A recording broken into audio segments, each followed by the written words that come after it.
नमस्कार दोस्तों, कैसे हैं? मैं आपका अपना श्रवण सीएलसी सीकर से।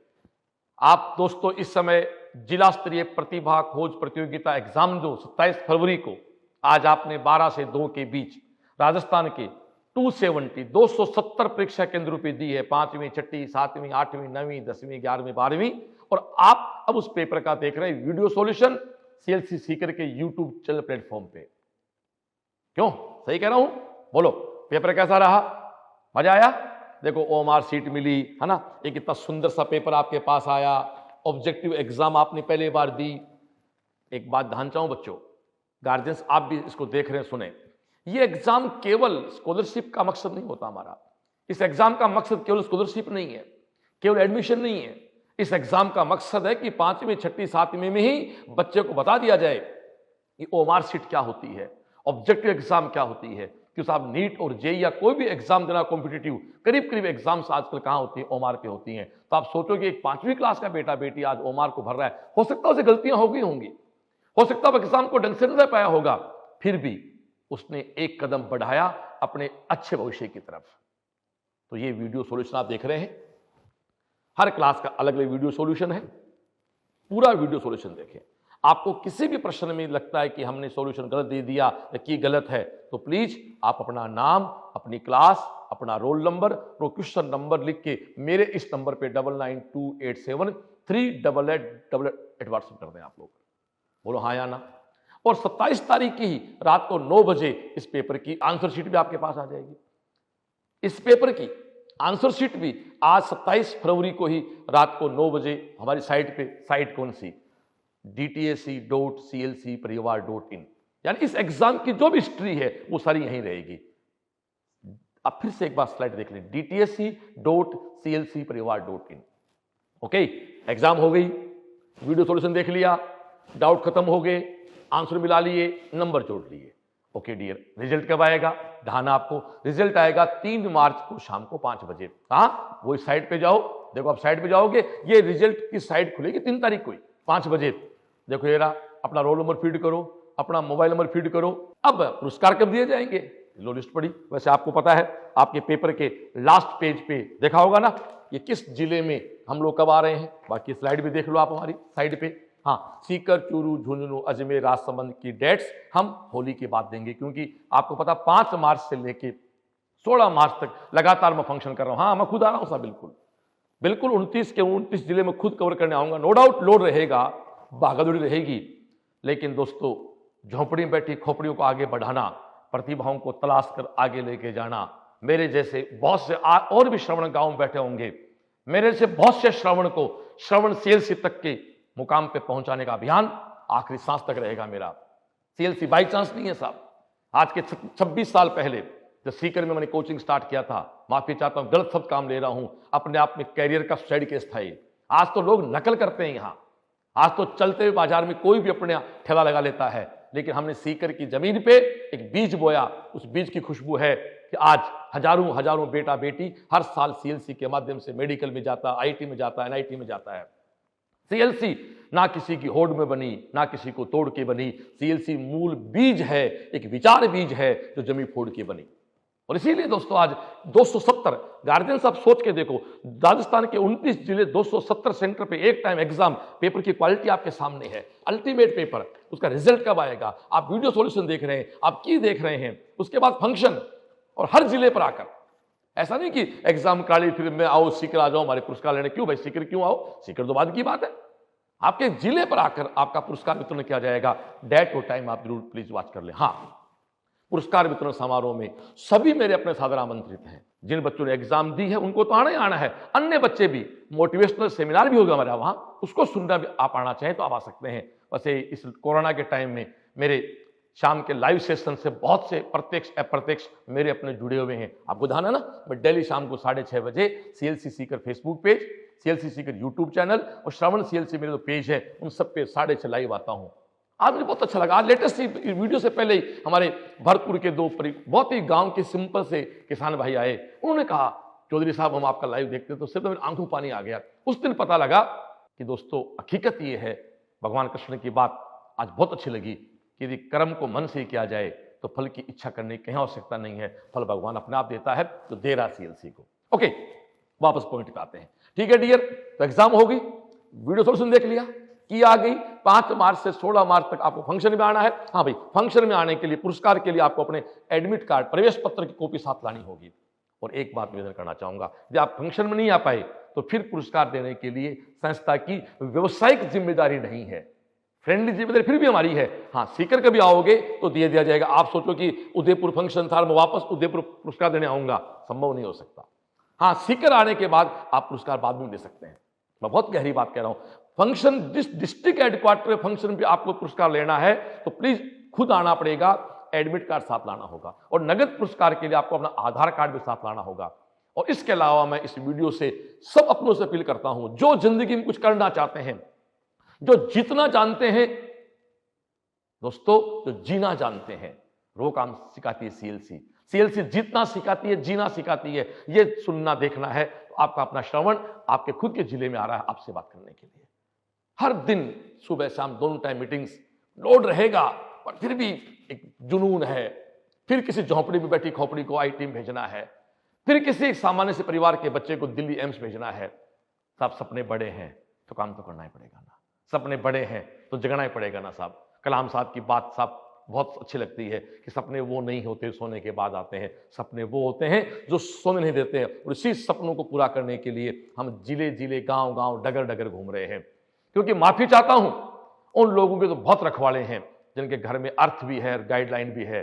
श्रवण और सीएलसी तो उनके सारथी हैं जिनके घर में ये नहीं पता आईटी मेडिकल क्या होती है। अर्थ का भी थोड़ा अभाव है, थोड़ा भाव गाइडलाइन का भी है। वो घबराए नहीं, आपके साथ आपका श्रवण है ना, आपकी सीएलसी है ना। ओके डियर, तो बहुत सारी बातें हैं।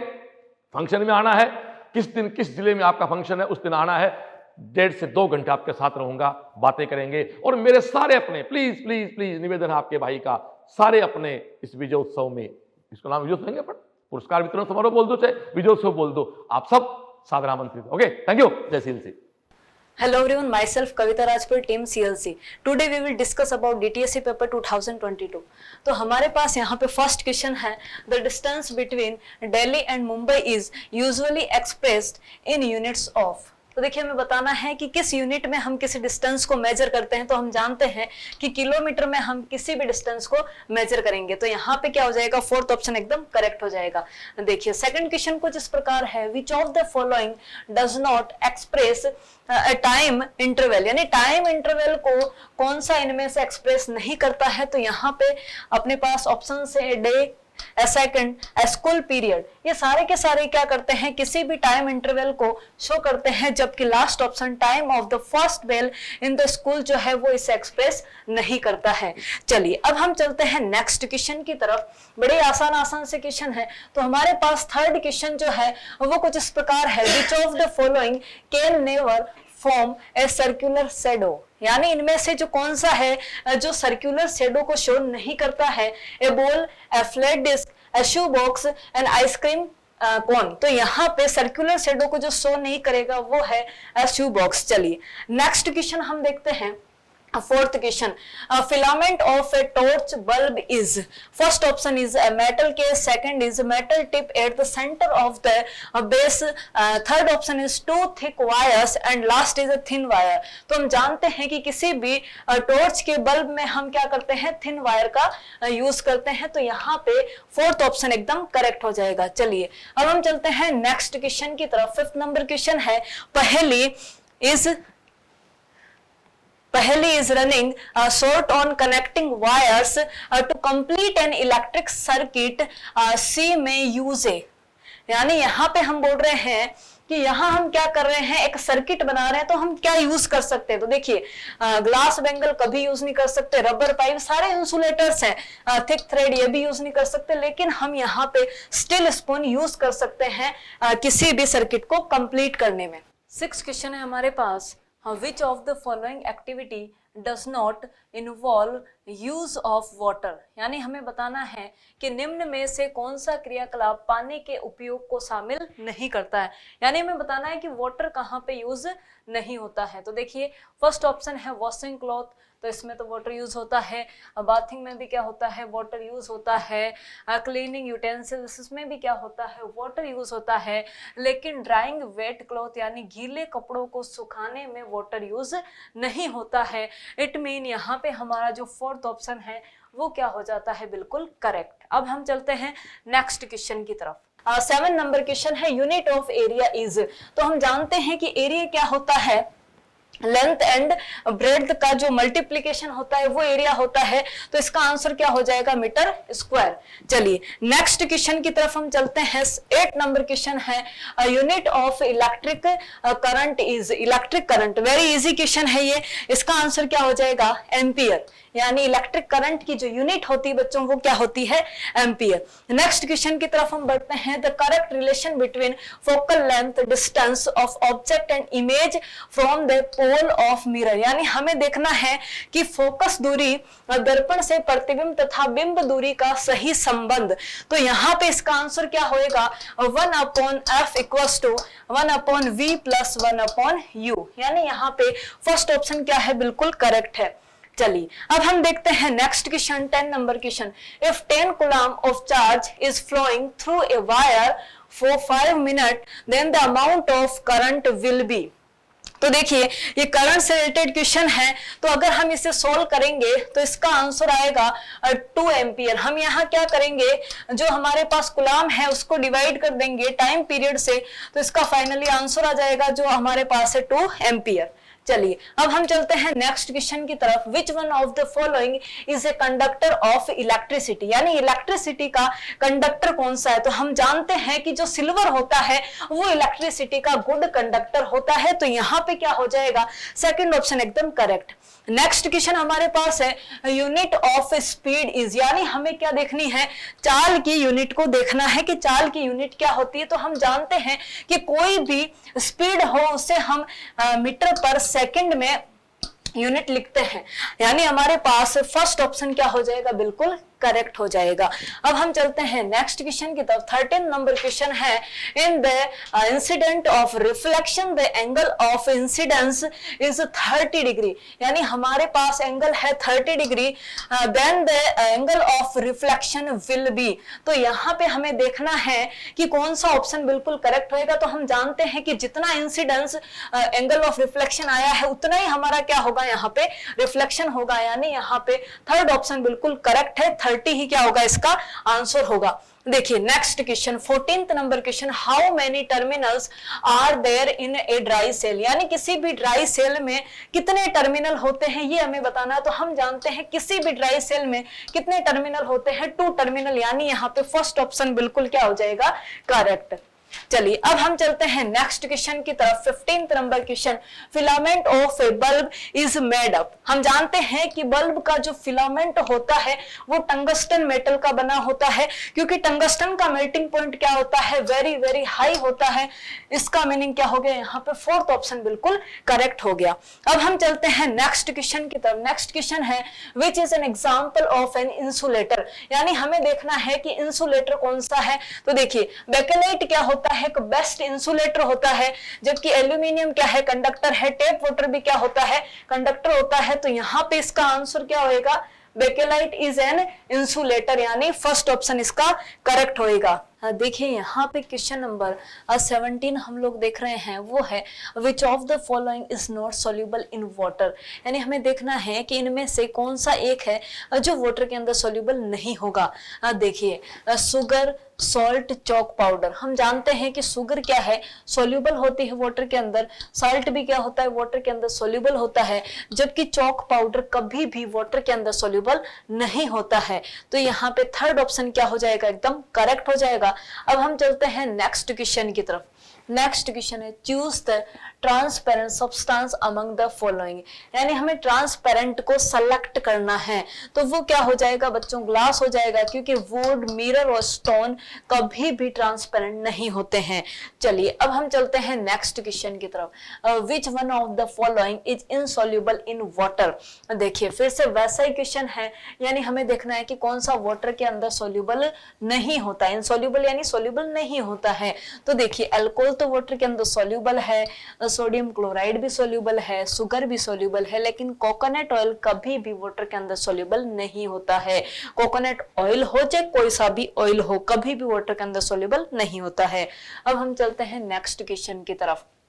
20 नंबर क्वेश्चन है the process of separation of tea leaves by strainer is called.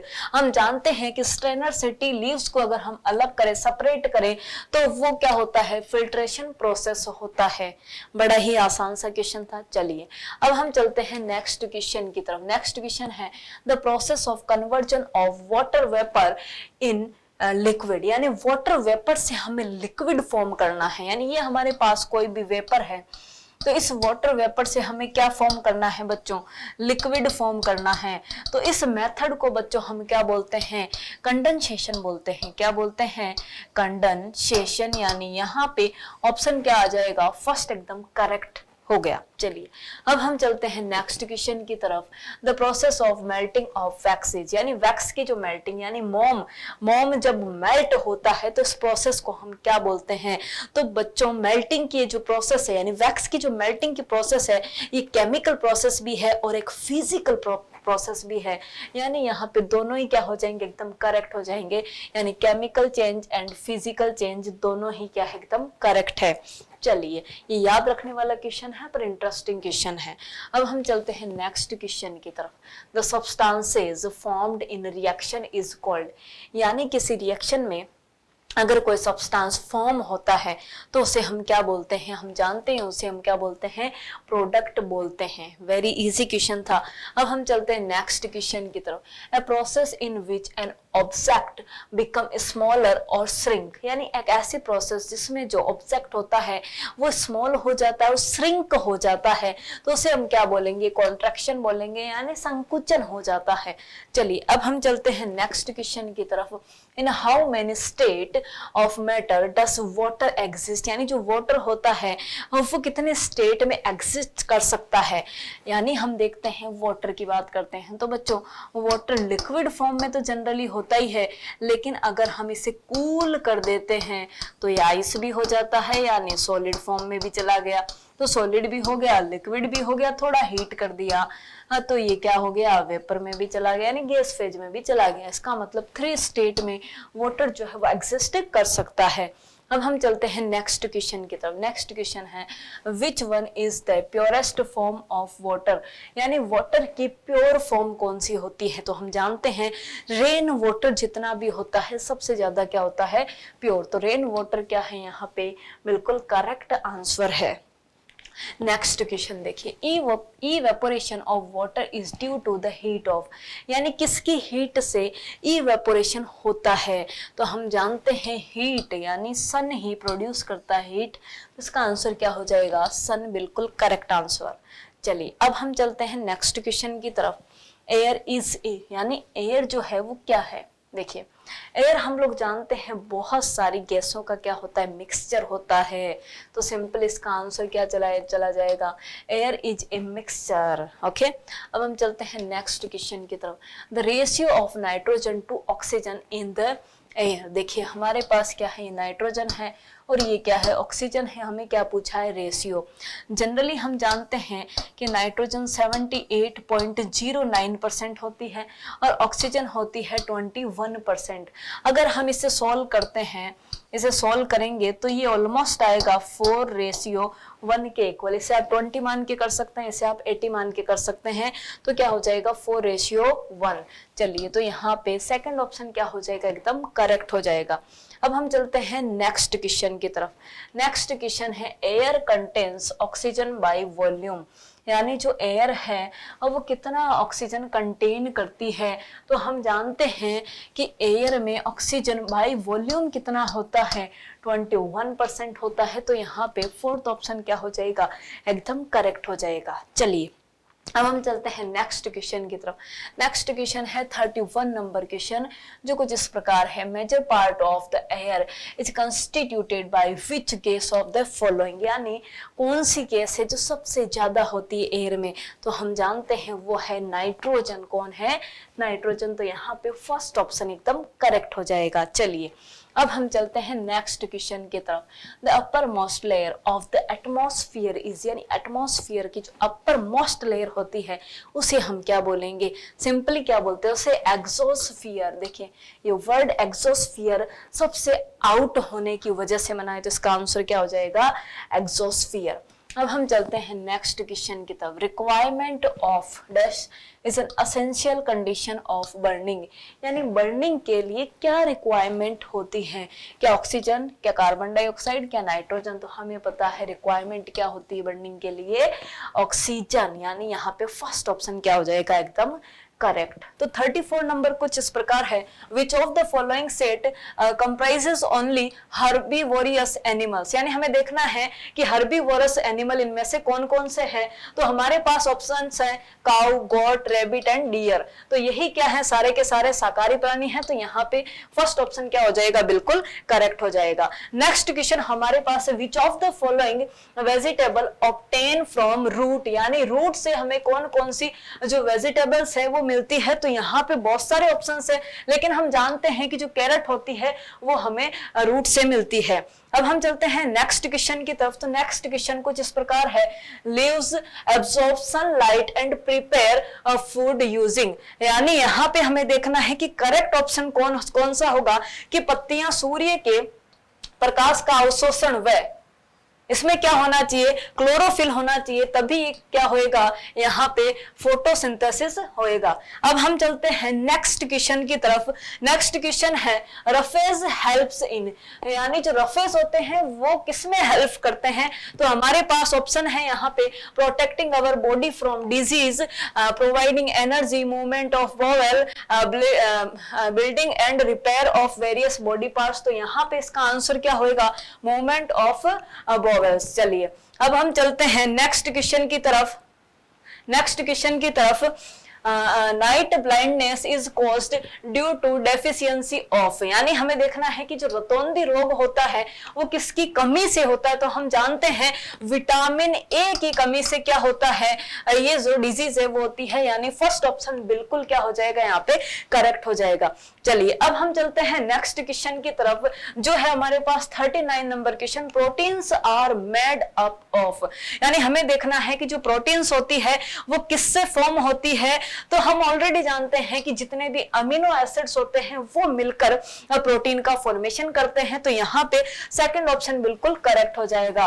अगला क्वेश्चन है हमारे पास 40 number question, which one of the following is a function of leaves, यानी पत्तियों का फंक्शन यहाँ पे क्या है वो हमें बताना है।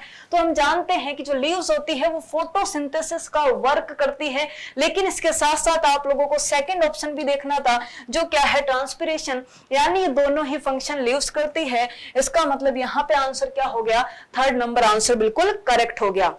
अब हम चलते हैं नेक्स्ट क्वेश्चन की तरफ, which of the following has fibrous root, यानी हमें रेशेदार मूल पहचाननी थी, रेशेदार रूट पहचाननी थी। पीस है, वीट है, रेडिस है, नीम है। तो हम जानते हैं कि जो वीट होता है इसकी जो रूट होती है वो कैसी होती है, फाइब्रस होती है। अब हम चलते हैं नेक्स्ट क्वेश्चन की तरफ। 42 नंबर क्वेश्चन देखिए, in cockroaches the body parts helping in movement are, यानी तिल चट्टे के शरीर के भागों की गति में सहायक करते हैं। तो हमें इसके ऑप्शंस देखने हैं। तो हम जानते हैं कि यहाँ पे करेक्ट ऑप्शन क्या होगा, 3 pair of legs and 2 pairs of wings. Cockroach के लिए क्या होगा, बिल्कुल करेक्ट ऑप्शन होगा। देखिए नेक्स्ट क्वेश्चन 43 नंबर क्वेश्चन है, red blood cells and some white blood cells are produced in dash of the bone, यानी हमें देखना था कि लाल रक्त कोशिकाएं तथा कुछ श्वेत रक्त कोशिकाएं अस्थि में विकसित होती है। तो हम जानते हैं वो क्या होता है, बोन मेरो होता है, अस्थि मज्जा होता है। यानी यहाँ पे फर्स्ट ऑप्शन बिल्कुल करेक्ट हो गया। आई होप आप लोगों को समझ आ रहा होगा। नेक्स्ट क्वेश्चन देखिए 44 number question, sunken stomata are present in, यानी हमें देखना है कि जो धसे हुए स्टोमेटा होते हैं वो किसमें उपस्थित होते हैं। तो हम जानते हैं जितने भी जीरोफाइट्स होंगे उन सब में क्या होंगे, धसे हुए स्टोमेटा होंगे, यानी संकर स्टोमेटा होंगे। 45 number question, animals and plants have certain features which make them to survive in particular habitat, this is called, यानी जंतु तथा पादपों में कुछ विशेषताएं पाई जाती है जो उन्हें किसी विशेष आवास में जीवित रखती है, कहलाती है। तो इसे हम बच्चों क्या बोलते हैं, एडेप्टेशन बोलते हैं, यानी अनुकूलन बोलते हैं। यहाँ पे फर्स्ट ऑप्शन बिल्कुल करेक्ट हो जाता है। नेक्स्ट क्वेश्चन की तरफ हम चलते हैं। 46 नंबर क्वेश्चन देखिए, which is a biotic component of ecosystem, यानी इकोसिस्टम यानी किसी भी परितंत्र का जैविक घटक हमें पहचानना था। तो देखिए प्लांट भी क्या होते हैं, बायोटिक होते हैं, एनिमल्स भी क्या होते हैं, बायोटिक होते हैं, माइक्रो ऑर्गेनिज्म भी क्या होते हैं, बायोटिक होते हैं, यानी ऑल ऑफ दीज यहाँ पे क्या हो जाएगा, बिल्कुल करेक्ट ऑप्शन हो जाएगा। नेक्स्ट क्वेश्चन देखिए 47 number question, major part of the air is constituted by, यानी एयर का मैक्सिमम जो पार्ट होता है वो कौन सी गैस होती है। तो हम जानते हैं नाइट्रोजन गैस क्या होती है, मैक्सिमम पार्ट होती है, और कितना परसेंट होती है बच्चों, 78.09% होती है।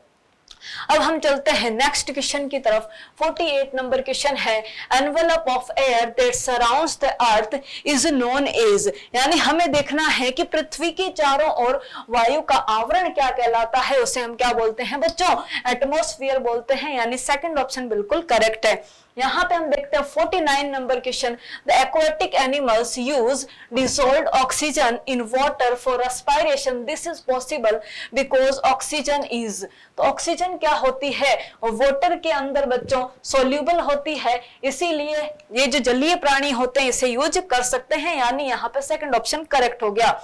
लास्ट क्वेश्चन है, रोटिंग इज कैरिड आउट बाय, यानी जो सड़न होती है, यानी जो रोटिंग होती है वो किसकी वजह से होती है। तो हम जानते हैं जितने भी सूक्ष्म जीव होते हैं, माइक्रोब्स होते हैं, उसकी वजह से रोटिंग होती है। आई होप आप लोगों को पूरा का पूरा सॉल्यूशन समझ में आ गया होगा। जय CLC. Good morning, students. Myself, AD Vyas. Welcome to the CLC online platform, and this is the video solution for the class 6. Now, the question number 51 is Manish multiplied 100 by 89 instead of multiplying by 79. तो मनीष ने 79 से गुणा करने के बजाय 100 को किससे गुणा कर दिया, 89 से। तो देखो यहाँ पर कहता है कि जो आंसर है वो कितना बड़ा आया होगा। तो मनीष मल्टीप्लाइड 100, मनीष ने 100 को किससे मल्टीप्लाई करना था, 89 इंस्टेड ऑफ मल्टीप्लाई बाय 79, यानी कि मल्टीप्लाई तो करना था उसको 79 से, लेकिन उसने क्या कर दिया, 89 से मल्टीप्लाई कर दिया। तो कहता है कि how much was his answer greater than the correct answer, तो करेक्ट आंसर यानी कि ये आना चाहिए था। ठीक है, अब इसने 89 से मल्टीप्लाई कर दिया तो कितने का डिफरेंस हुआ, तो वो आप लोगों को चेक करना है। तो करना क्या है कि 100 मल्टीप्लाई 89 डिफरेंस निकालेंगे 100 मल्टीप्लाई 79 से, तो दोनों टर्म में से 100 को ले लेंगे कॉमन, और 89 माइनस 79, तो ये क्या हो जाएगा, 100 मल्टीप्लाई 89 और 79 का डिफरेंस कितना हुआ, 10 का, तो 100 मल्टीप्लाई 10 इज इक्वल्स टू 1000। तो आपका आंसर क्या हो जाएगा, ऑप्शन नंबर 2। फिर है next question, question number 52 is in Roman numerals D stands for, Roman अंकों में डी किसके लिए होता है। तो देखो जो डी का साइन है वो किसके लिए होगा,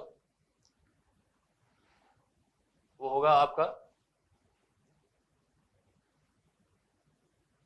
देखो यहां पर क्या हुआ, यहां से आप चलोगे, ये होता है 1 के लिए, फिर एक जो डिफाइंड है वो है 5 के लिए, फिर उसके बाद में आ जाता है L जो कि होता है 50 के लिए, फिर आ जाता है C जो कि डिफाइंड है किसके लिए, 100 के लिए, और फिर आता है आपका D जो कि डिफाइंड है किसके लिए, 500 के लिए, एंड देन फिर उसके बाद में आता है M, वो डिफाइंड है किसके लिए, 1000 के लिए। तो ये कुछ बेसिक सिंबल्स हैं जो अपन रोमन अंकों में देखते हैं, ठीक है। तो आपको यहाँ पर डी का पूछा है कि डी किसके लिए है, तो देखो यहाँ पर डी अपन ने किसके लिए देखा है, डी है 500 के लिए, तो आपका ऑप्शन कौन सा हो जाएगा, ऑप्शन नंबर 3। फिर देखें नेक्स्ट क्वेश्चन है आपका question number 53, the greatest common factor. तो 75, 60 और 210 का सबसे बड़ा सामान्य गुणनखंड। तो सबसे बड़ा सामान्य गुणनखंड चेक करने के लिए आप यहाँ पर क्या करोगे, 75, 60 और 210, इसका क्या चाहिए, कॉमन फैक्टर आपको चाहिए। तो कॉमन फैक्टर, और वो भी कैसा चाहिए, सबसे बड़ा, यानी कि ये कुल मिला के आपसे क्या पूछ रहा है, HCF, महत्तम समापवर्तक। तो बारी बारी से इनका फैक्टराइजेशन आप करेंगे, 75, 60 और फिर 210। तो इसका हो जाएगा, सबसे पहले 2 से डिवाइड चला जाएगा 105 टाइम, फिर चला जाएगा 3 से, फिर 35, फिर चला जाएगा 5 से, 7 टाइम और फिर 7 से 1 टाइम। 60 का हो जाएगा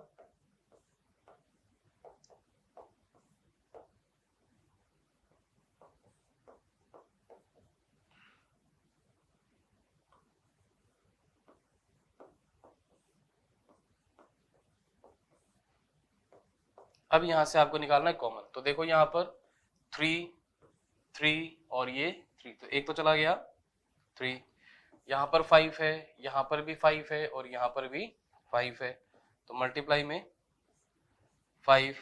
अब इसके अलावा और भी कुछ कॉमन अपने पास में नहीं है, यहाँ पर 5 है लेकिन यहाँ पर 5 नहीं है, ये 7 है, 7 भी नहीं आएगा, ये 2 का पेयर इन्हीं में ही है, 75 में नहीं है। तो कुल मिला के इसका HCF कितना चला जाएगा, 5 × 3 is equals to 15। Sorry।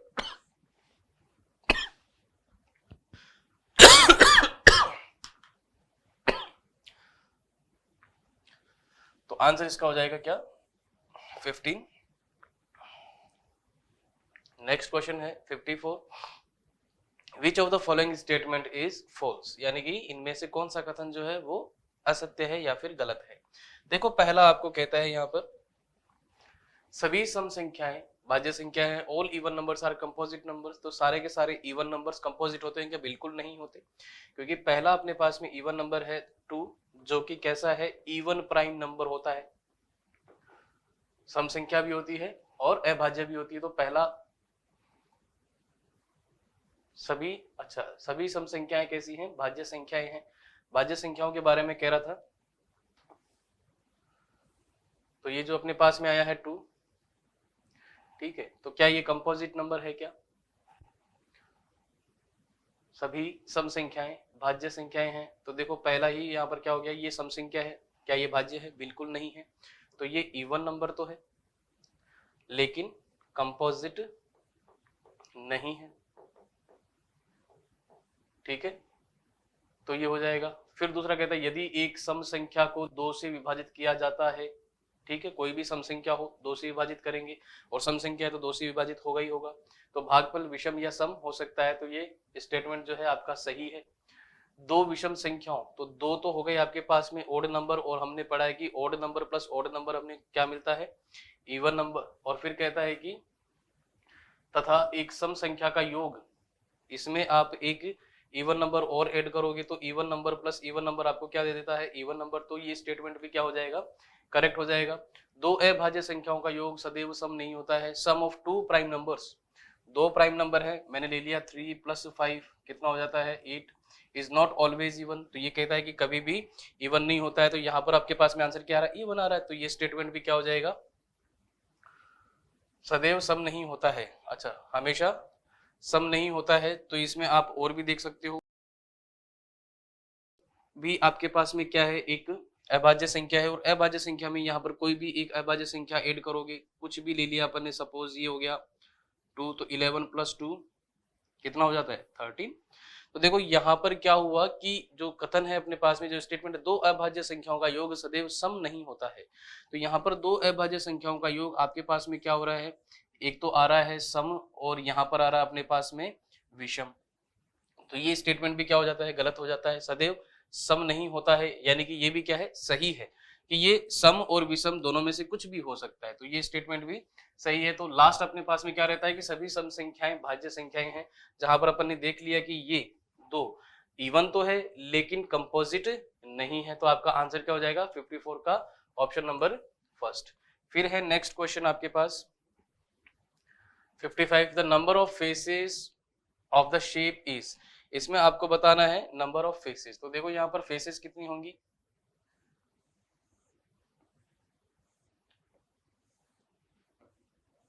तो देखो एक फेस तो आपके पास में ये आ रहा है, एक फेस आपके पास में ये रहेगा, दूसरा फेस आपके पास में तीसरा फेस आपके पास ये रहेगा, तो 1 2 3 और एक पीछे की फेस आपके पास में रहेगी, तो टोटल नंबर ऑफ फेसेस यहाँ पर कितनी हो जाएंगी 4। ठीक है, ये हो गया आपके पास। यहां से देखना चाहे तो देखो एक फेस ये चला गया, एक फेस ये चला गया और एक फेस ये चला गया और एक फेस कहाँ रहेगी पीछे की तरफ, तो यहां पर हो जाएगा total number of faces is 4। फिर है question number 56, which of the following statement is true, निम्न में से कौन सा कथन सत्य है। तो देखो यहाँ पर कौन सा कथन सत्य होगा, तो पहला कथन कहता है the opposite sides of a trapezium are parallel, तो देखो यहाँ पर समलंब चतुर्भुज की सम्मुख भुजाएं समानांतर होती हैं। तो जब भी हम समलंब चतुर्भुज की बात करते हैं, एक ट्रेपेजियम की बात करते हैं, तो ट्रेपेजियम की जो प्रॉपर्टी है वो कहती है कि वन पेयर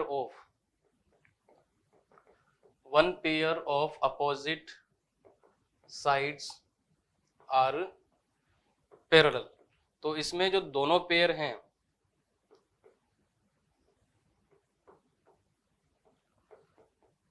दोनों जो पेयर हैं दोनों में से एक ही पेयर एक दूसरे के समांतर होगा, बाकी दोनों का समानांतर नहीं होती हैं। फिर देखो ऑप्शन नंबर 2, समांतर चतुर्भुज की सभी भुजाएं समान लंबाई की होती हैं, all the sides of a parallelogram are equal in length, तो समांतर चतुर्भुज की बात यह है कि opposite sides are parallel and equal to each other, ना कि सारी की सारी साइड इक्वल होती हैं। फिर देखो तीसरा statement, the diagonals of a square are perpendicular to each other, कि जो डायगोनल होंगे विकर्ण, वर्ग के विकर्ण, ये एक वर्ग है, ये वर्ग का विकर्ण हो गया, तो वर्ग के विकर्ण क्या होंगे एक दूसरे को बाइसेक्ट करेंगे यानी कि समद्विभाजित करेंगे, और किसके ऊपर 90 डिग्री के एंगल के ऊपर एक दूसरे को समद्विभाजित करते हैं। All the angles of a rectangle are not equal, एक आयत के सभी कोण बराबर नहीं होते हैं, तो एक आयत के सभी कोण बराबर नहीं होते, तो आयत में देखो सारे के सारे जो एंगल हैं वो कितने होते हैं 90 डिग्री का, 90 डिग्री, 90 डिग्री और ये भी 90 डिग्री और ये भी 90 डिग्री। ठीक है, तो यहाँ पर देखो पहली बात अपनी गलत हो गई थी, दूसरी भी गलत हो गई थी, चौथी भी गलत हो गई, तो क्या बचा एक वर्ग के विकर्ण एक दूसरे के लंबवत होते हैं, तो ये हो गया आपका आंसर ऑप्शन नंबर 3। फिर नेक्स्ट क्वेश्चन है आपका 57, through what angle measure does the hour hand of a clock turns through when it goes from 5 to 8, तो 5 से 8 तक जब घड़ी की सुई घूमेगी तो उसके बीच में कितने डिग्री का एंगल बनेगा। तो ये देखो ये हो गया 12 3 4 5, ये 6 7 और ये 8, यहाँ पर 9। अब ये डिवाइडेड होते हैं सेगमेंट्स में कि 12 से 3 यानी कि जब 3 घंटे का टाइम लैप्स होता है 12 से 3 तो एंगल बनता है 90 डिग्री। ठीक है, तो अब देखो ये कहता है कि 5 बजे से लेके 8 बजे तक, तो टाइम देखो कितना पास हो गया 1 घंटा 2 घंटा और ये 3 घंटा, तो यहाँ पर भी कितने डिग्री का एंगल बनेगा 90 डिग्री का एंगल बनेगा, तो आंसर हो जाएगा पहला। फिर नेक्स्ट है क्वेश्चन नंबर 58, अपाला ने 2.5 किलो आलू खरीदा जबकि मीनू ने 1.5 किलो आलू खरीदा, आप दोनों ने कुल कितनी मात्रा ली।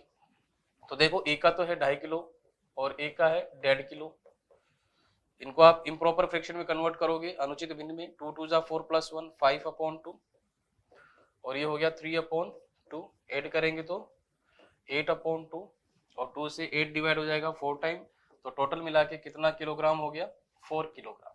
ठीक, तो इसका ऑप्शन नंबर 4 हो जाएगा। नेक्स्ट क्वेश्चन देखो 59, माइनस करना है 25/7 - 15/5, तो एलसीएम देखो दोनों का कितना आ जाएगा 35, 7 से डिवाइड करोगे 5 टाइम और 25 को 5 से मल्टीप्लाई करोगे माइनस 105, 125 में से 105 जाएंगे, कितने बचेंगे 20/35। ये दोनों डिवाइड हो जाएंगे 5 से, 5 5 4 जा 20 और 5 5 जा 5 7 जा, आंसर हो जाएगा 4/7, ऑप्शन नंबर 2। फिर देखो नेक्स्ट क्वेश्चन 59 के बाद 60, द इक्विवेलेंट फ्रैक्शन।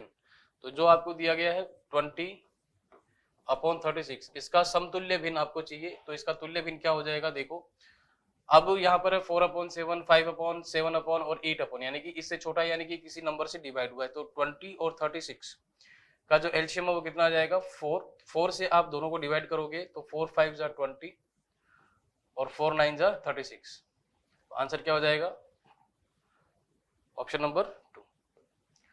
फिर है next question 61, 9/4 as a mix fraction. मिश्रित भिन्न के रूप में 9/4 को लिखना है। तो 9/4 को मिश्रित भिन्न में लिखने के लिए 9 में 4 का भाग दोगे, 2 बार जाएगा, 8 बचेगा, 8 में से 9 में से 8 गया 1, तो देखो भाग गया 2 बार, रिमाइंडर अपने पास में बचा 1 और डिवाइड बाई 4, तो 2 1/4 इसका क्या हो जाएगा आंसर, ऑप्शन नंबर 1। फिर नेक्स्ट क्वेश्चन है 62, what fraction of an hour is 30 minute. 1 घंटे का कौन सा अंश 30 मिनट है। तो देखो 30 मिनट बताना है कितने में से, 1 मिनट में से। तो 1 मिनट का मतलब 60 सेकंड, तो डिवाइड करोगे 0 से 0 कैंसिल हो गया और 3 1 जा 3, 3 2 जा 6, तो 1/2 भाग होगा, यानी कि आधा घंटा। ठीक, ये हो गया। नेक्स्ट क्वेश्चन देखें, नेक्स्ट है 63, व्हाट फ्रैक्शन ऑफ ₹1। ये भी उसी की तरह है कि 1 रुपए का कितना अंश 25 पैसे हैं। तो देखो 25 पैसे बताने हैं कितने में से, 1 रुपये का, तो 1 रुपये यानी कि 100 पैसे। तो यहाँ पर 25 और 100 डिवाइड हो जाएंगे 25 से, तो 25 एकम 25 और 25 चौक 100, यानी कि ये 1/4 हिस्सा है। ठीक है, आंसर हो गया ये। फिर नेक्स्ट क्वेश्चन है आपके पास 64, संख्या 3.3 संख्या रेखा पर किन दो पूर्ण संख्याओं के बीच में आती है। तो 3.3 के बारे में पूछा है कि ये कौन से दो होल नंबर्स के बीच में आएगा। तो 3.3 है तो ये आएगा किस किस के बीच में, 0 और 4 के बीच में आएगा। अब देखो यहाँ पर 0 से 4 के बीच में, क्योंकि ये धनात्मक संख्या है, पॉजिटिव नंबर है। अब संख्या रेखा पर रिप्रेजेंट करोगे तो पहला हो गया 0, 0 के बाद 1 2, ये 3 और ये 4। अब देखो ये जो संख्या दी गई है 3 से बड़ी है, तो 3.3, तो अगर मैं इसको रिप्रेजेंट करूं तो ये हो गया 3.1, 3.2, 3 4 5 6 7 8 9 और ये यहाँ पर ले लेते हैं 4। ठीक है, तो यहाँ पर आएगा, तो ये कौन से दो नंबर के बीच में आया, 3 और 4 के बीच में। तो ऑप्शन कौन सा हो जाएगा इसका, ऑप्शन नंबर 4। फिर नेक्स्ट क्वेश्चन है 65, 2 centimetre 2 millimetre is equals to. तो सेंटीमीटर और मीटर में आपके पास में ये दी हुई है बातें, और इसको सेंटीमीटर में कन्वर्ट करना है, क्योंकि ऑप्शन आपके पास में क्या है, सेंटीमीटर में है। देखो कैसे कन्वर्ट करोगे, ये हो गया 2 सेंटीमीटर और 2 मिलीमीटर है, दोनों प्लस में है। 2 सेंटीमीटर को एज इट इज रखो, क्योंकि सेंटीमीटर में आंसर चाहिए, और मिलीमीटर, 1 मिलीमीटर में 10 millimetre is equals to 1 centimetre. तो 2 मिलीमीटर कितना हो जाएगा, वो डिवाइड बाई 10 कर दोगे तो ये हो जाएगा 2 डिवाइड बाई 10 सेंटीमीटर। तो ये हो गया 2 और प्लस ये हो गया 0.2 सेंटीमीटर। कंबाइनली ये क्या हो जाएगा 2.2 सेंटीमीटर। तो आंसर क्या हो गया 2.2 सेंटीमीटर। फिर है नेक्स्ट क्वेश्चन आपके पास में, क्वेश्चन नंबर 66, 2 दहाई और 2 दशांश 2 tenth and 2 tens and 2 tenth. ये कहना ये चाह रहा है कि 2 जो है वो तो किस पे है, टेंथ पे, और साथ ही साथ 2 किस पे है, टेंथ पे, यानी कि दशांश का अंक है। तो दहाई का है तो ये तो हो गया 20, और ये दशांश पे तो ये हो गया 2/10, तो ये हो गया 20 plus 0.2, it is equals to 20.2। तो आंसर क्या हो जाएगा 20.2। नेक्स्ट क्वेश्चन है आकृति का क्षेत्रफल आपको बताना है, the area of the figure in square units. ठीक है, अब देखो यहाँ पर इसका बताने के लिए इसको आप डिवाइड करोगे दो पोर्शन में, तो ये अगर 2 है तो ये भी आपका यहाँ से लेके यहाँ तक की डिस्टेंस कितनी की हो जाएगी, 2 यूनिट की। ये 1 का है तो ये आपके पास में क्या बन रहा है, एक रेक्टेंगल। दूसरा जो है ये तो हो गया फर्स्ट डायग्राम, और सेकंड डायग्राम में ये लेंथ 3 की है और ये 1 की है, यहाँ से लेके यहाँ तक, तो ये भी आपके पास में एक रेक्टेंगल बन गया। तो पहले वाले रेक्टेंगल का जो क्षेत्रफल है, एरिया है, वो क्या हो जाएगा, length multiply by width 3 multiply 2, plus करोगे ये वाला एरिया तो 2 मल्टीप्लाई बाई 1, तो कितना हो गया, 3 2 जा 6 प्लस 2 1 जा 2, 6 और 2 कितना हो गया 8, सॉरी ये है 1 भाई, लेंथ हो गई, लेंथ और ये ब्रेथ 3 मल्टीप्लाई बाई 1, तो कितना हो जाएगा 3। एक डायग्राम ये हो गया और एक डायग्राम ये हो गया।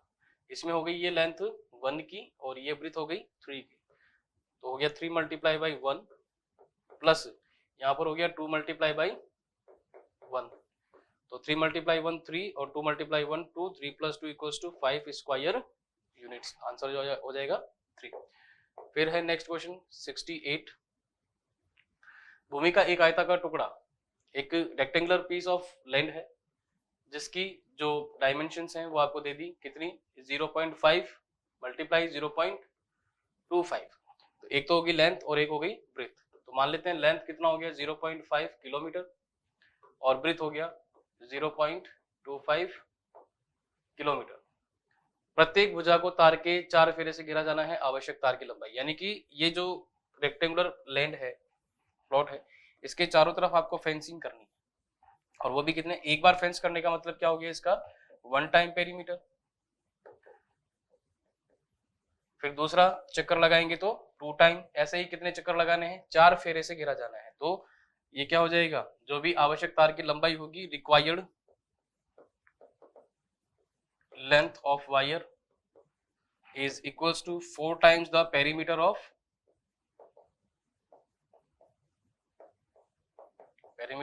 rectangle।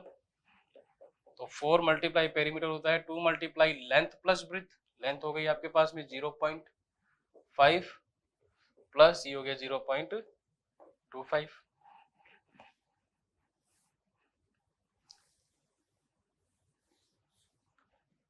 अब इसको आपको सोल्व करना है, 4 2 जा हो गया 8 मल्टीप्लाई 0.5 और 0.25 कितना हो जाएगा 0.75, मल्टीप्लाई कर लो, ये हो जाएगा 6। ठीक है, तो कितना हो गया 6 किलोमीटर को आपकी वायर की रिक्वायरमेंट होगी। ठीक,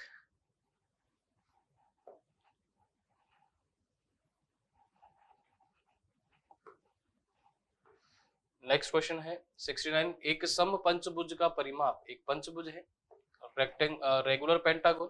पेंटागोन का मतलब क्या हो गया कि भाई ऐसी शेप जिसकी 5 साइडें हैं और वो भी कैसी हैं, इक्वल हैं, उसका परिमाप आपको दे दिया 10 मीटर। परिमाप का मतलब उसका पेरीमीटर हो गया, तो 5 मल्टीप्लाई बाई साइड हो जाएगा equals to 10 metre.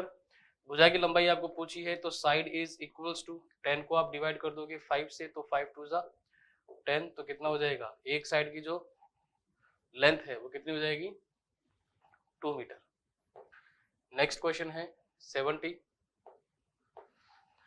What is the cost of fencing a rectangular park of length 10 metre and breadth 5 metre at the rate of ₹10 per metre. तो फेंसिंग करनी है, तो फेंसिंग के लिए आप यहाँ पर क्या फाइंड आउट कर लोगे, पेरीमीटर। जो उसका पेरीमीटर होगा उसको उसकी कॉस्ट से आप मल्टीप्लाई कर दोगे। कॉस्ट आपके पास में कितना हो गया 10 रुपए, पेरीमीटर कितना हो जाएगा 2 मल्टीप्लाई लेंथ प्लस ब्रेथ, 10 2 जा हो गया 20 मल्टीप्लाई लेंथ आपकी हो गई 10 प्लस ब्रेथ हो गई आपकी 5, 10 और 5 हो गया 15, और 15 को 20 से मल्टीप्लाई करेंगे तो कितना आएगा 300। तो आंसर कितना हो जाएगा ₹300 इसका आंसर। नेक्स्ट है 71। मीनू 2 मीटर लंबे और 1 मीटर चौड़े एक आयताकार टेबल कवर के चारों ओर एक फीता बॉर्डर लगाना चाहती है। मीनू के लिए आवश्यक फीते की लंबाई है। सेम वही क्वेश्चन है, Meenu wants to put a lace border all around a rectangular table. तो बॉर्डर को उसको कवर कर रहा है, तो बॉर्डर को कवर करने का मतलब उसका पेरीमीटर ही आएगा। तो रिक्वायर्ड जो लेंथ है लेस की वो कितनी हो जाएगी, पेरीमीटर ऑफ रेक्टेंगल। तो 2 multiply length plus breadth, length कितनी हो गई 2 मीटर प्लस ब्रेथ हो गई आपकी 1 मीटर, मल्टीप्लाई कर लो तो 2 मल्टीप्लाई 2 प्लस 1 कितना हो गया 3, 3 2 जा कितना हो गया 6 मीटर उसको जो फीता है वो चाहिए होगा। तो ये इसका आंसर हो जाएगा ऑप्शन नंबर 4। नेक्स्ट क्वेश्चन है 72। The expression of 1 subtracted from p, minus p से 1 घटाया गया, तो माइनस p से 1 घटाया गया तो माइनस p में से माइनस करना है 1 को, तो आपका जो एक्सप्रेशन है वो क्या बनेगा माइनस p माइनस 1, ये हो जाएगा इसका आंसर। फिर नेक्स्ट क्वेश्चन है 73। एक वृत्त की त्रिज्या r है तो इसका व्यास क्या होगा, तो त्रिज्या और व्यास में क्या फर्क होता है कि जितनी त्रिज्या है उसका 2 गुना, तो 2 गुना क्या हो जाएगा 2 गुना r, इसका क्या हो जाएगा व्यास द डायमीटर ऑफ सर्कल।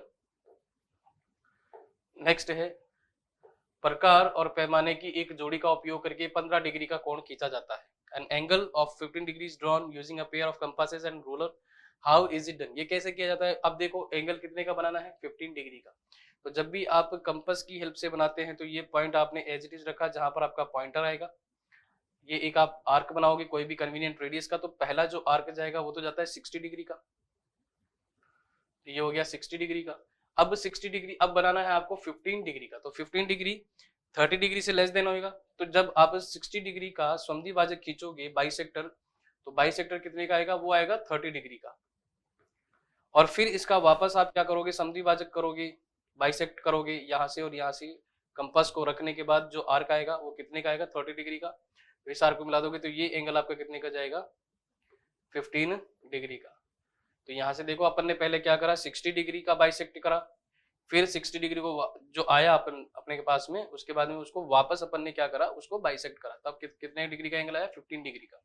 तो ऑप्शन देखो 60 डिग्री का कोण समद्विभाजन द्वारा, तो 60 का तो समद्विभाजन करोगे कितने का आएगा 30 डिग्री का, 60 और 120 तो 60 और 120 के बीच में आता है 90 डिग्री का, 60 को समद्विभाजित करना व फिर उसे पुनः समद्विभाजित करना, तो पहले तो अपन ने समद्विभाजित करा फिर उसके बाद में वापस उसको क्या करा समद्विभाजित करा, तब ये जाके 15 डिग्री का कोण आएगा, तो ऑप्शन नंबर 3 इसका सही हो जाएगा। फिर नेक्स्ट है क्वेश्चन नंबर 75। दो रेखाएं एक दूसरे के लंबवत होती हैं, two lines are perpendicular to each other when they meet. अब परपेंडिकुलर है तो दोनों का कौन से डिग्री के ऊपर होगा एंगल 90 डिग्री का। दो लाइन है एक दूसरे के परपेंडिकुलर है तो दोनों के बीच में कितने डिग्री का एंगल बनता है 90 डिग्री का। सभी रेखाएं A B P Q M N और एक्स सभी में एक बिंदु कौन सा उभयनिष्ठ है, बिंदु पी उभयनिष्ठ है। तो पी का क्या नाम होगा उसको हम कहते हैं सन्निपतन बिंदु, कौन सा हो जाएगा पॉइंट ऑफ कनकरेंस, जहां पर एक ही जगह ये लोग मिलते हैं तो क्या हो जाएगा पॉइंट ऑफ कनकरेंस या फिर सन्निपतन बिंदु। फिर है 77 एंगल ए एक्स बी को, तो यहां पर आप एंगल बनाएंगे ए एक्स बी, ये हो गया ए एक्स बी का समद्विभाजित करती है कौन एक्स वाई, तो ये हो गया जितना भी ये एंगल बनेगा इसको एक्स वाई समद्विभाजित करेगी।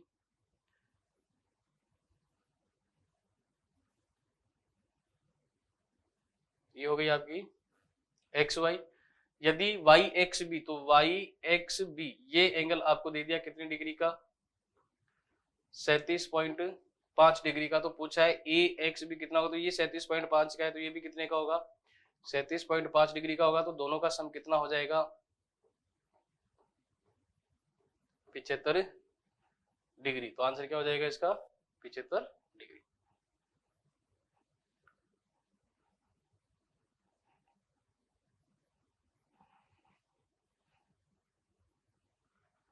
फिर नेक्स्ट है 78 1 मिलियन इक्वल्स टू कितने लाख, तो 1 मिलियन में कितने लाख होते हैं, तो सबसे पहले आप मिलियन लिखोगे 1 10 100 1000 10,000 100,000।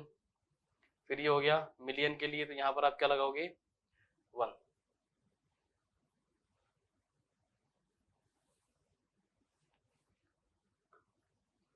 ठीक है ये हो गया 1 मिलियन। अब इसमें आपको लाख में काउंटिंग करनी है तो नंबर को एज इट इज लिख लो और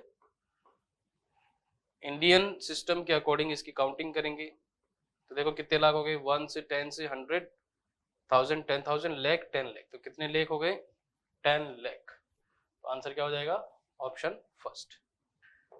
फिर नेक्स्ट क्वेश्चन है 79 4 अंकों की सबसे छोटी संख्या, 4 अंकों की सबसे छोटी संख्या, the smallest 4 digit number that can be made using digit 6504। In 4 digit से आपको एक छोटी संख्या बनानी है विदाउट रिपीटेशन, यानी कि इनको रिपीट नहीं करना है। तो देखो सबसे छोटी संख्या क्या हो जाएगी 0, फिर उससे बड़ी 4, फिर उससे बड़ी 5, फिर उससे बड़ी 6। अब ये एक 3 डिजिट का नंबर हो गया, क्योंकि नंबर से पहले अपन ने क्या लगा दिया 0, तो उसका कोई मतलब नहीं रह जाता, तो ये बन गया 456। तो ये हो गया 3 डिजिट का। आपको क्या चाहिए था 4 डिजिट का, तो इन दोनों को क्या कर दो, रिप्लेस कर दो, तो ये क्या हो जाएगा 4056। तो आंसर क्या हो जाएगा ऑप्शन नंबर 2। फिर है क्वेश्चन नंबर 80, किसी संख्या के पूर्ववर्ती और उस संख्या के बीच का अंतर है। पूर्ववर्ती और उस संख्या, पूर्ववर्ती का मतलब प्रीडिसीजर। तो कोई भी नंबर होगा, सपोज कि मेरे पास में नंबर है 5, एक तो इसका चाहिए मुझे क्या पूर्ववर्ती, तो इसका प्रीडिसीजर क्या हो जाएगा 4 हो जाएगा। और दोनों के बीच का अंतर देखो कितना हो गया, दोनों के बीच का अंतर हो गया 5 में से 4 को माइनस करोगे तो कितने का आएगा 1 का आएगा। ठीक है, अब देखो यहाँ पर 4 में से 5 को भी माइनस करोगे तो कितना आएगा माइनस का 1। अब देखो किस किस के बीच का अंतर पूछा है पूर्ववर्ती, तो पूर्ववर्ती कौन हुआ 4, और उस संख्या के बीच संख्या कौन सी होगी 5, तो 4 और 5 के बीच में, तो 4 में से 5 को घटाओगे कितना मिलेगा माइनस का 1। तो आंसर क्या हो जाएगा माइनस का 1। अब यहाँ पर अपन गड़बड़ क्या करते हैं कि 4 और 5 इन दोनों के बीच का अंतर कितना हो गया 1 का हो गया, तो ये यहाँ पर थोड़ी सी गलती हो जाती है। अब देखिए नेक्स्ट क्वेश्चन, डिवाइड करना है 27 डिवाइड बाई 9 डिवाइड बाई 3। तो यहाँ पर ब्रैकेट लगाया, तो सबसे पहले आप इसको क्या करोगे डिवाइड करोगे, तो 3 से 9 को डिवाइड करोगे कितना आएगा 3, और 3 से फिर डिवाइड करना है 27 को, आंसर कितना दे देगा 9। तो ये हो जाएगा 81 का क्वेश्चन नंबर ऑप्शन नंबर 3। फिर देखें नेक्स्ट क्वेश्चन आपके पास में 82 की संख्या 5 व्यवस्थित की जा सकती है कि संख्या 5 को अपन किस फॉर्म में अरेंज कर सकते हैं, रेखा, आयत, त्रिभुज और वर्ग। तो देखो लाइन की फॉर्म में अगर 5 को व्यवस्थित करना है तो 1 2 3 4 5, तो ये देखो एक लाइन में जा रहे हैं सारे के सारे डॉट, तो एक रेखा में जा सकता है। आयत में नहीं होगा, त्रिभुज में भी नहीं होगा और वर्ग में भी नहीं होगा जब इन डॉट्स को अपन अरेंज करने की कोशिश करेंगे। तो संख्या 5 का आंसर क्या हो जाएगा सीधा सीधा रेखा। ठीक है, फिर है नेक्स्ट क्वेश्चन आपके पास 83 कि निम्न में से कौन सा संख्या युग्म जुड़वा अभाज्य संख्या है। तो जुड़वा अभाज्य का मतलब ये होता है कि 2 प्राइम नंबर यदि 2 अभाज्य संख्या है जिनके बीच का अंतर कितने का होगा 2 का होगा। तो देखो इन दोनों के बीच में तो वैसे भी डिफरेंस बहुत ज्यादा का है, इन दोनों के बीच के डिफरेंस का 1 है, और 17 और 19 के बीच में देखो डिफरेंस कितने का हो गया 2 का डिफरेंस हो गया। तो आंसर क्या हो जाएगा ऑप्शन नंबर 2। नेक्स्ट क्वेश्चन है षटभुज में कितने विकर्ण होते हैं। षटभुज यानी कि आपका क्या हो गया एक हेक्सागोन हो गया, 6 भुजाओं से मिलके बनी हुई जो शेप होती है उसको हम षटभुज कहते हैं या फिर हेक्सागोन कहते हैं। अब इसमें डायगोनल पूछे हैं विकर्णों की संख्या, तो देखो पहला विकर्ण ये, दूसरा और ये तीसरा, यहां से जाएगा 4 5 6, यहां से जाएगा 7 8 और एक यहां से जाएगा 9, तो टोटल कितने विकर्ण हो जाएंगे यहाँ पर 9। नेक्स्ट क्वेश्चन है 85 एक चतुर्भुज में how many pairs of opposite sides in a quadrilateral. तो एक क्वाड्रिलेटरल आप बनाओगे, चतुर्भुज है, 4 भुजाओं से मिलकर बनी हुई शेप है, इनके जो सम्मुख भुजा है, सम्मुख यानी कि अपोजिट साइड, तो ये दोनों अपोजिट एक दूसरे के, तो पहला पेयर ये हो गया एक पेयर, दूसरा ये हो गया तो ये 2 पेयर हो गए। तो टोटल कितने युग्म होते हैं आपके पास में 2। अगर भुजाओं के बारे में पूछे तो भुजाएं होंगी 4, लेकिन जब युग्म के बारे में पूछे या पेयर के बारे में पूछे तो आपके पास में कितने पेयर होंगे 2 पेयर होंगे। नेक्स्ट क्वेश्चन है एक अधिक कोण का माप होता है। तो अधिक कोण का माप देखो, अधिक कोण का माप होता है 90 और 180 के बीच में जो भी एंगल बनेगा वो एक अधिक कोण या फिर ऑब्ट्यूस एंगल का होता है। तो देखो greater than 90 and less than 180 degree, तो ऑप्शन नंबर कौन सा चला जाएगा ऑप्शन नंबर 2। फिर है 87 आयत का क्षेत्रफल। आयत का क्षेत्रफल सीधा सीधा फॉर्मूला बताना है कि area of rectangle is equals to लंबाई गुणा चौड़ाई या फिर length multiply by breadth, option number first. 88 है a page is 25 centimetre long. एक पृष्ठ की जो लंबाई है वो कितनी दे दी 25 सेंटीमीटर है, और चौड़ाई जो है वो कितनी दे दी 20 सेंटीमीटर दे दी। इस पृष्ठ का परिमाप है, पेरीमीटर आपको बताना है। तो देखो लेंथ है और ब्रेथ है, रेक्टेंगुलर है, तो पेरीमीटर क्या हो जाएगा इसका 2 मल्टीप्लाई लेंथ प्लस ब्रेथ हो जाएगा। ठीक है, 2 मल्टीप्लाई लेंथ प्लस ब्रेथ, तो 2 मल्टीप्लाई लेंथ कितनी हो गई 25 सेंटीमीटर प्लस ब्रेथ कितनी हो गई 20 सेंटीमीटर, तो ये हो गया 20 मल्टीप्लाई 25 और 20 कितना हो गया 45 सेंटीमीटर। 45 को 2 से मल्टीप्लाई करेंगे तो 90 सेंटीमीटर इसका परिमाप होगा, इसका पेरीमीटर होगा। नेक्स्ट क्वेश्चन देखो 89, एक त्रिभुज की दो भुजाएं 5 सेंटीमीटर 4 सेंटीमीटर की है। एक त्रिभुज है जिसकी दो भुजाएं आपको दे दी, सपोज ये हो गई 5 सेंटीमीटर और ये हो गई 4 सेंटीमीटर। तीसरे का माप पूछा है, त्रिभुज का परिमाप कितना है 12 सेंटीमीटर, और परिमाप क्या होता है सम ऑफ ऑल साइड्स।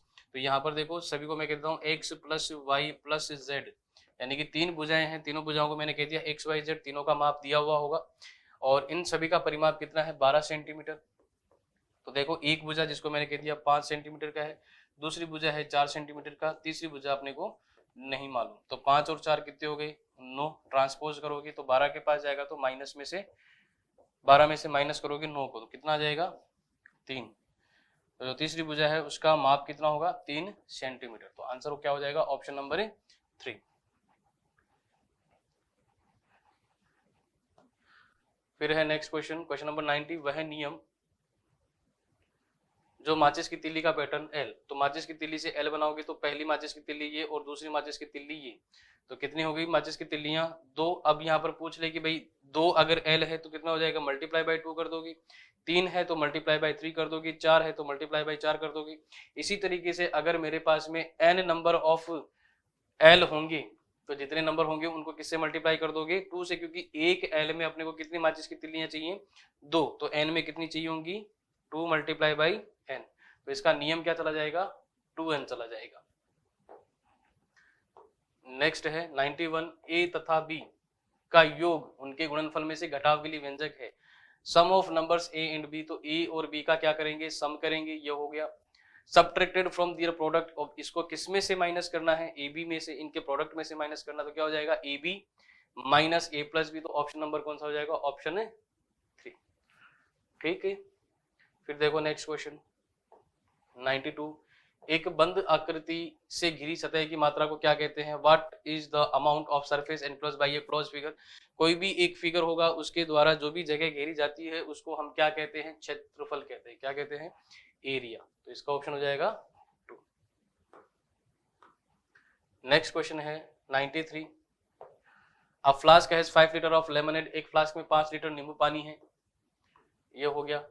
इसमें 5 लीटर नींबू पानी है, 200 ml क्षमता वाले गिलास भर सकता है कि भाई अब ये जो है फ्लास्क 200 ml के गिलास कितने भर देगा, यानी कि अगर एक गिलास होगा उसमें जाएगा 200 ml, तो 200 ml कैपेसिटी के ये कितने गिलास भरेगा। तो देखो 5 लीटर मेरे पास में है, ml में कन्वर्ट करोगे तो मल्टीप्लाई बाय 1000 कर दोगे तो ये हो गया 5000 मिलीलीटर, डिवाइड कर दोगे एक गिलास की क्षमता से तो ये हो गया 200 ml।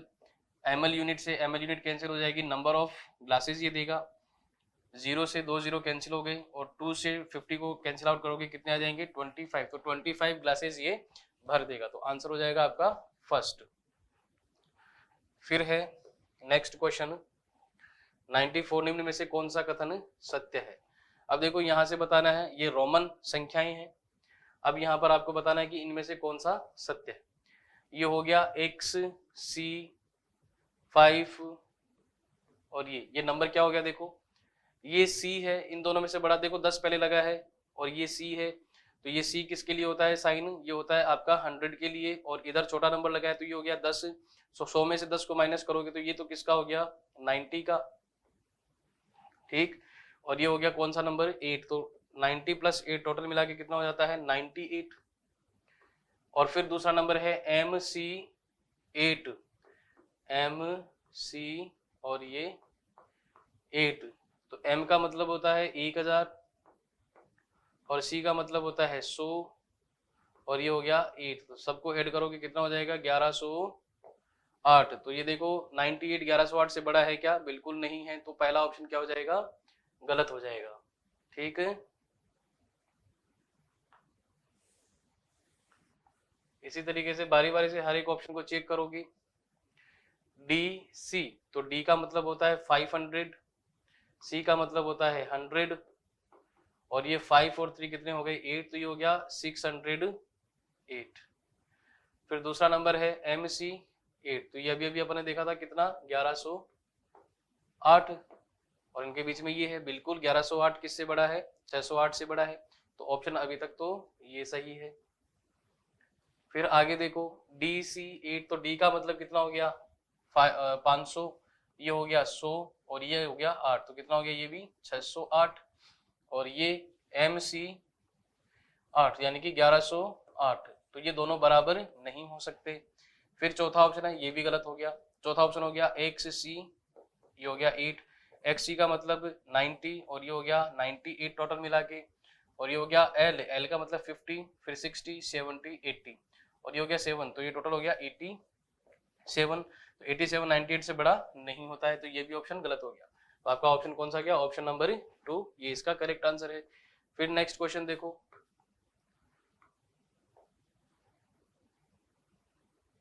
95 मल्टीप्लाई करना है, तो इन दोनों में देखो ये नंबर और ये नंबर कॉमन है, तो ये नंबर कॉमन ले लो 92785, मल्टीप्लाई यहाँ से क्या रह गया 98 प्लस 2 कितना हो गया 100, और इसको 100 से मल्टीप्लाई करोगे तो 927850, तो 927850 ऑप्शन नंबर 2। नेक्स्ट है वृत्त पर किन्हीं दो बिंदुओं को मिलाने वाला एक रेखाखंड होता है। A dash of a circle is a line segment joining any 2 points on the circle, तो दो सर्कल के ऊपर 2 पॉइंट को जोड़ने वाली जो रेखाखंड है उसको हम क्या कहते हैं, देखो उसको हम क्या कहेंगे, वृत्त पर किन्हीं दो बिंदुओं को जोड़ने वाली, तो वो होगी जीवा। होती व्यास भी है, लेकिन यहाँ पर केंद्र बिंदु का नाम नहीं दिया, क्योंकि व्यास जो है वो केंद्र बिंदु से होके जाता है, मूल बिंदु से, ओरिजिन से होके जाता है, सेंटर से होके जाता है, इसलिए व्यास हम नहीं बताएंगे। तो यहाँ पर क्या हो जाएगा जीवा, कोण, ठीक है, ये सर्कल हो गया, और यहाँ पर कोई भी 2 पॉइंट उनको आप मिलाओगे तो वो एक जीवा बनेगी, ठीक है, कोण बनेगा, और सेंटर पॉइंट से आप जाओगे तो उसको हम क्या कहेंगे, डायामीटर कहेंगे, व्यास कहेंगे, ठीक है, ये हो गई बात। तो इसका आंसर आप क्या लोगे, ऑप्शन फर्स्ट कोण। अगर सेंटर पॉइंट की बात करता तो ऑप्शन क्या हो जाता 2। फिर है नेक्स्ट क्वेश्चन 97, एक कोण 2 डैश से बना होता है जो उभयनिष्ठ बिंदु से शुरू होता है, N angle is made of 2 starting from common end point, यानी कि देखो 2 कॉमन एंड पॉइंट है, तो एक इधर चला गया और एक इधर चला गया, इनके बीच में ये कोण बन जाता है। ये तो जो ये जो रेखा बनी है इसको हम क्या कहेंगे, ये एंडलेसली इधर बढ़ेगा, तो इसको हम क्या कहते हैं, रे। तो 2 रे का अगर एक कॉमन पॉइंट होता है तो उससे क्या बनता है, एक कोण बनता है, एक एंगल बनता है, इसलिए रिक्त स्थान में क्या आ जाएगा 2 किरणों, ठीक है, number of rays, option number first, an angle is made up of 2 rays starting from common end point. 98 क्या कहता है, सर्वसम्मी का बराबर के लिए सत्य है, तो इसके लिए सत्य बताना है, ठीक है, कौन सा ट्रू है। तो x+3 यहाँ पर है, x+3 multiply x+4 equals to x² plus 7x plus 12। ये कहता है कि x के कितने मानों के लिए, for the what value of x it is true, तो x के लिए देखो x का यहाँ पर कोई भी मान रखो, दोनों तरफ बराबर है, तो x के लिए ये स्वतंत्र है, इंडिपेंडेंट है, तो x के 2 मानों के लिए कंपल्सरी नहीं है, उससे ज्यादा भी मान अपने पास में हो सकता है, ठीक है। तो यहाँ पर आंसर सीधा सीधा क्या चला जाएगा, x के सभी मानों के लिए for the all values of x, ये क्या रहेगा, ट्रू रहेगा, ठीक है। फिर नेक्स्ट क्वेश्चन देखो, नेक्स्ट क्वेश्चन आपके पास में आ गया 98 कि 2 अंकों की एक ऐसी संख्या है कि उसके 2 अंकों के गुणनफल कितना है, 8 है, और जब संख्या में 18 जोड़ा जाता है तो अंक उलट जाते हैं, तो सभी में करके चेक कर लो। 18, अब क्या जोड़ना है, 18 जोड़ना है, तो 18 पे 18 जोड़ो कितना हो गया 36, 42 पे 18 जोड़ोगे कितना हो जाएगा 60, 24 पे 18 जोड़ोगे तो कितना हो जाएगा 42, और 81 पे 18 जोड़ोगे तो कितना हो जाएगा 99। तो देखो यहाँ पर 24 पे अपन ने 18 जोड़ा तो कितना हो गया, इसकी संख्याएं, उसके जो अंक हैं वो उलट गए, तो इनमें से संख्याओं का योग, संख्या जो है वो कौन सी चली जाएगी 24, और देखो हर एक में दोनों अंकों का जो मल्टीप्लीकेशन है वो कितना है 8 ही है, तो वो तो यहाँ पर रहना ही रहना है। अपने को चेक करना था कि 18 जोड़ने के बाद में संख्या के जो अंक है वो उलट जाने हैं, तो किस में उलट रहा है 24 में, तो ये हो गया अपना 98 99। लास्ट क्वेश्चन है अपना, दशमलव के रूप में 7 रुपए 5 पैसे को कैसे लिखते हैं, तो देखो 7 रुपए प्लस 5 पैसे, रुपए में कन्वर्ट करोगे तो 100 से भाग देंगे तो ये भी रुपए में हो जाएगा, तो ये कितना हो गया 7 प्लस ये हो गया 0.05, ऐड कर दोगे तो कितना आ जाएगा 7.05, ये हो जाएगा इसका दशमलव में 7.05, ये हो गया आंसर। सो ये था अपना video solution for DTSC class 6। Thank you, have a good day, bye bye.